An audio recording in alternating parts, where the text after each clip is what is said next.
Hi, Winston Churchill with the Barefoot Consults, and hold on just a second here. We're getting some feedback.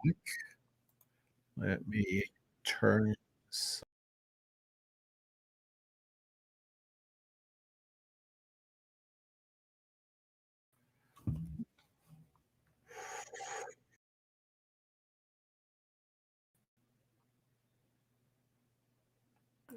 Uh, Mute that.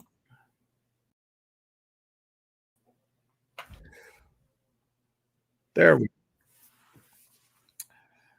Hi, it's Winston Churchill with the Barefoot Consultants. Still getting feedback.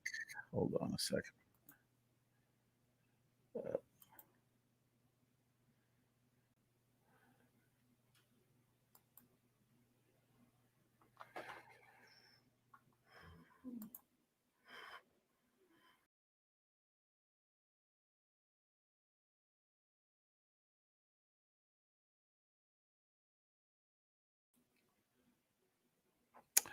There we go. I think we finally got it.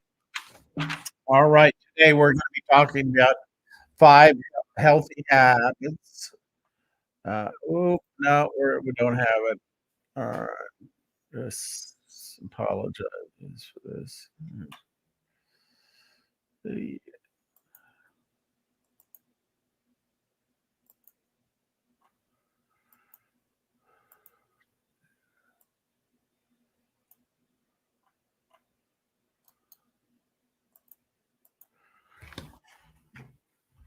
All right, there we go. I'm going to take off the headset so it doesn't confuse me, and we'll get going here. Today, we're going to talk about healthy habits for baby boomers. Um, and as I started working with baby boomers about 13 years ago, working online with them and helping them figure out how to move into this new world of freelancing, uh, I noticed that as we worked together, that there were certain things that came up from time to time in terms of, uh, sort of daily habits around being at the computer, talking to people, doing things that you know uh, I saw people get fatigued. I saw times when they were very resourceful and seemed to understand everything that was going on, and then I saw other times where they weren't quite as sharp, and so I began my own search to understand that. And actually, one of the people that first inspired me on this topic was a woman by the name of Susan Silva, who was in one of our programs, and she's a nurse practitioner, and she had lots of interesting guidance and things to say about us, how we, or I'm sorry, she was a physician's assistant, and lots of interesting things to say about how uh, baby boomers age and the kind of things that they can do to stay sharp when they're online and keep their sort of physiology at a peak experience. And so that's uh, part of what we're going to talk about today. And the thing to know is that as people um, now, especially with the pandemic, are working longer and longer hours at their computer, sitting down, staring at a screen, staring in a small place when our bodies were designed basically hundreds of thousands of years ago to, look across the plains and see where the food was and see the storms coming. And our eyes were built to focus across a broad range. And when we do this kind of work, it's close work, we're looking within a very narrow area. Our eyes get a certain kind of fatigue that is not optimum. We're focusing on little small characters. Many of us have a lot of white projecting out from our screens. We're kind of always dealing with that. And this fatigues our eyes. And one of the things that you can do to help with that is to get up, go look out a window, and practice looking near and far, back and forth. This kind of relaxed tension that can accumulate in your eyes staring at a screen over a period of half hour, that kind of thing. It's almost, the way I think about it is you get cramps in your eye muscles, when when they just are extended range. So that's an interesting aspect of that. So about every half hour to an hour, getting up, spending 2 or 3 minutes looking out your window and focusing on somebody, maybe something maybe 10 feet away, 30 feet away, and then all the way off to the horizon, and kind of going back and forth between those things for a minute or two can do a lot to relax your eyeballs around that kind of thing. Um, and another thing that helps this vision problem, and I work, I'm talking to baby boomers almost every day, uh, and they'll say something like, "Well, at the end of the day, my, it seems harder to see the words, on the screen. I'm not as good at picking up proofreading things."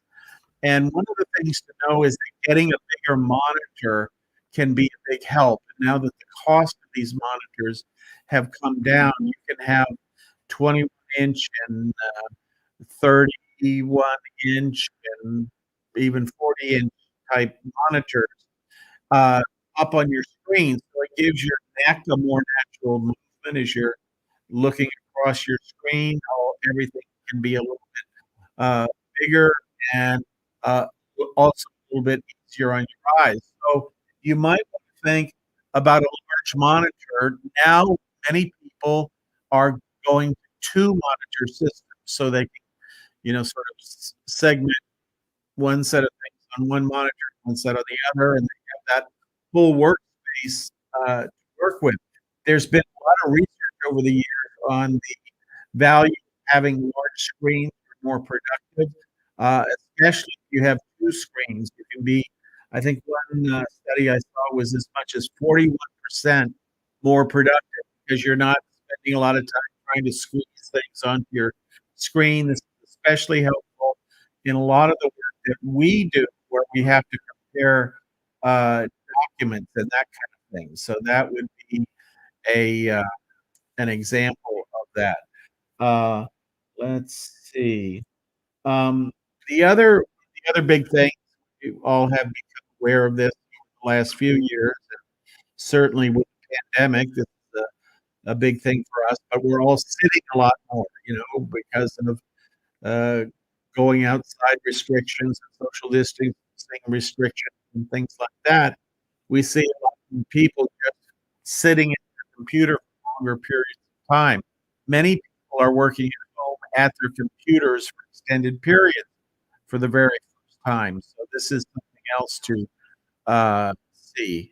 And when you look at this, uh, you're going to see that one of the best things you can do is observe something like the Pomodoro technique. And this is a system that was developed by a Italian professor for his students to help them study, and it's been widely adopted by many people working at computers now around the world. I'll explain it simply. You can Google the word Pomodoro. It's P-O-M-O, Pomo, D-O-R-O, I guess it is. And it's the Italian word for tomato. And the reason it's called that is that apparently when you put this together, it depends on having a timer that you can set for 25 minutes. And the idea is you sit down at the computer, you do 25 minutes worth of work, and then you stay focused on that one topic that you're working on, and pop that in, into uh, 5 minutes, and you just focus on that, and then you take a 5-minute break. Timer goes when he originally said this with the sort of the kitchen timer. You've seen those that are tomatoes, turn the top at the time.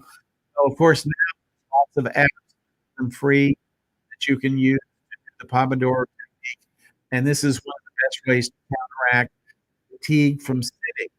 And on the days that I use the Pomodoro technique, which I really like and use frequently, The days that I do it more, I notice that my body feels better at the end of the day, looser, because I'm getting up and walking around every once in a while and moving around. And it's easy to get stuck, at your computer. It happened just the other day for me. I had a whole bunch of calls to participate in. Some of them were a little longer, and so the breaks that I had scheduled in didn't quite work out, and my whole body was stiff sitting most of the day, much longer than I normally do, and so the next day, I went back to my Pomodoro stuff and really noticed a lot of, uh, looseness, you might say, everything felt, uh, uh, better. Um, so another thing that happens that can really affect your brain performance is, uh, staying hydrated. You know, being hydrated is gonna be different for different people. For so long, we were told, "Oh, you gotta drink 8 glasses of water." Well, it turns out maybe you don't have to drink 8 glasses of water, but you should drink 6 or 7. Some people might need 9 or 10. It varies from person to person. Turns out, that there never were any real studies, and there was no way to project across a broad population what you need. It depends on the humidity in the room you're in. It depends on how much, liquid you have in your system in the morning and all kinds of things. But the idea is you don't wanna get dehydrated and have a significant impact on your performance as you, uh, go forward in your, uh, day, and even the point of seeming to slow down your mental function. And I've seen this, on calls and tell people, it might be time to get a glass of water and move around a little bit just to get a little oxygen into your system, but importantly, liquid and fluid. Bodies tend to function much better when we're not operating in a dehydrated, uh, mode. So something you'll do, there. So, let's see here. The other thing, kind of related to the, uh, water thing and staying hydrated is, uh, food. And, now that we're looking at our computers in longer stretches, a lot of people, there's 2 sides to that coin. One is some people will snack all day, and certainly that's not good, is that eating all day is disruptive to concentrating. If you've ever had a big meal, at your regular work, realized you couldn't concentrate after that, after lunch, that's kinda what goes on. Your body goes into rest mode, and you're not able to do that. You eat a lighter, you don't have fog associated, meal. That is also a consideration when you're working, and the 2 sides to that is you wanna eat enough so your brain is alert, and that might certainly mean, eating during the day, but also at the same time avoiding snacking so you don't have that kind of foggy feeling about what's going on. And I've suggested to people that are members of our programs as I've worked with them over the years, and it's amazing how just little suggestion like that can make a big change. And then the 5th thing that I want to talk about is, uh, posture. And posture is, uh, really important if you're gonna be sitting in a chair for 6 or 8, 10 hours a day, which a lot of people are these days. I mean, even if they get up, move around, they do things, they are, uh, their posture is important. If they're slumped in their chair, or if the chair doesn't support their back properly, they have to use their muscles to support their back, and that create cramps, tension, and, just bad things, all around. And so in considering this, one of the things to do is to buy a good ergonomic chair, and these tend to cost in the $200 to $300 range. Certainly a little more expensive, uh, uh, you could get by, use a chair for the table or that kind but when you think about how many hours you spend in a chair on a daily basis, it's really important to get one of the good ergonomic chairs that can adjust in a lot of different ways. I mean, the secret to a good chair is the ability to adjust fit your body the way you're most comfortable when you're sitting in the chair. So this is things that you can do at the cost of, say, a $300 chair, over, here, that's a dollar to have a good chair and to have a more relaxed and more comfortable body when you get up the day and you finish work, than not, and certainly that kind of chair you would expect to last at least for 3 years, 3 to 5 years. That's, you think like a business person, you look at how long that chair what's the useful life of that chair, and let's say it's 3 years, certainly it could be longer than that, but, that's 30 cents a day just to make sure you're taking care of yourself, so that's not really, big expense, a lot of spend, uh, uh, 10 times that coffee every day,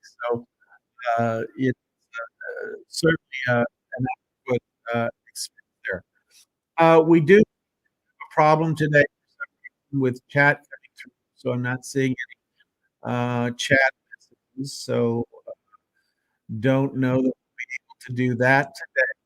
So I've pretty much covered what I wanted to cover. Just, you know, baby boomers out there, take care of yourself as you're working from home, working freelance, or working potentially longer hours and not getting as much exercise as you got before the pandemic. We're not even in many cases getting out going shopping and going to the grocery store and that kind of thing. So an important time to focus a little bit on these extra habits that will help give you uh, an edge when you're dealing with your clients or the remote work that you're doing and that kind of thing. So with that, I'll leave it there. Thank you very much for coming today, and we will see you next Friday.